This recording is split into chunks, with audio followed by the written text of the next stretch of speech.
having the opportunity to spend time with Andy Andrews makes you want to have more time to spend with Andy Andrews.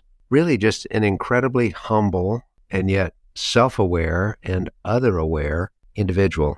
You know, he is incredible in his presentation style. I hope you have a chance to watch him on video, listen to some of his audio recordings, because his use of humor, storytelling are just absolutely magnificent.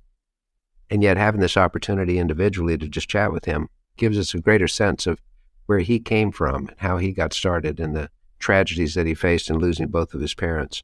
He obviously does a lot of thinking, and not just thinking, but realizing. And realizing is even more important than just thinking. He is a grateful person that comes through strongly and does have that gift of being able to simplify various difficult concepts and make them palatable, make them manageable, make them something we can all handle. When I asked him about what do you do when you hit brick walls, he said there's always going to be some. Everybody's got points when they feel like they can't get past it. And he said that there were 3 things that he does. Now, he said there were 2, but I think there were really 3. He says, first of all, do something. Years ago, an advisor, mentor of mine said, you know, action is almost always better than inaction. And any kind of motion helps our mental frame, it helps our physical frame, it helps our emotional frame. So do something is what he said. Even if we're moving slowly, slow motion's better than no motion. Slow-mo better than no-mo. So do something. Second, he says, ask good questions, not useless questions. Useless questions are things like, why does this happen to me? Or maybe I'm just not good, am I? You know, these types of things, because our subconscious mind is going to answer whatever we hit it for. And so we need to ask more appropriate questions that call for some creativity and help us figure it out. What's another way to do this is a great question, which helps us with perspective. And then third, he says, remember, there is a proof of hope, and that is the fact that we are still breathing.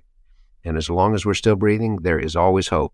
This was just absolutely tremendous what he had to say. He spoke about progress sometimes going slowly. And yet the fact is it's necessary to listen to that voice that says, get up, get going, let's do something, let's keep learning, let's still trying, continuing how that can work.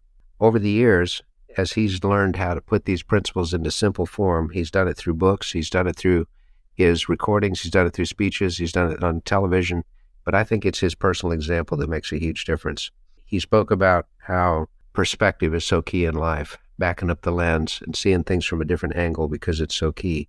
And probably the thing that I was most moved by was his discussion about the importance of forgiveness. You know, that when we harbor a grudge, it's almost like feeding a part of ourselves that craves that. But harboring the grudge ends up hurting the one that does the harboring, which is so true.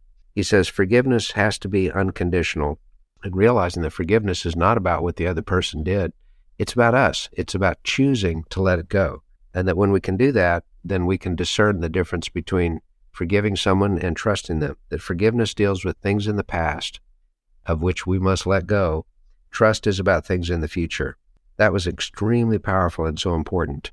I would encourage all of you, if you've not yet read The Traveler's Gift, to read it, because Joshua Chamberlain, who led the final successful turnaround charge with no bullets left at Gettysburg, was also named to accept the surrender of the Confederate side. And one of the first things that he did was to say, in a dignified way, he conveyed that that was forgiven and that it's important that we move forward.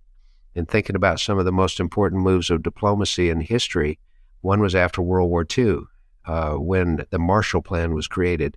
When General Marshall, who was the architect of that plan, realized that we have an adversary who's been defeated, and to just defeat them and beat them down further is not going to move the world forward.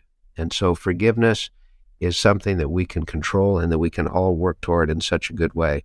I'm inspired after talking to Andy to read more biographies, because those biographies give us insights into real people and things that they've done and how important that is. And when we do avoid that temptation to coast, then we gain momentum, and momentum helps us always do well.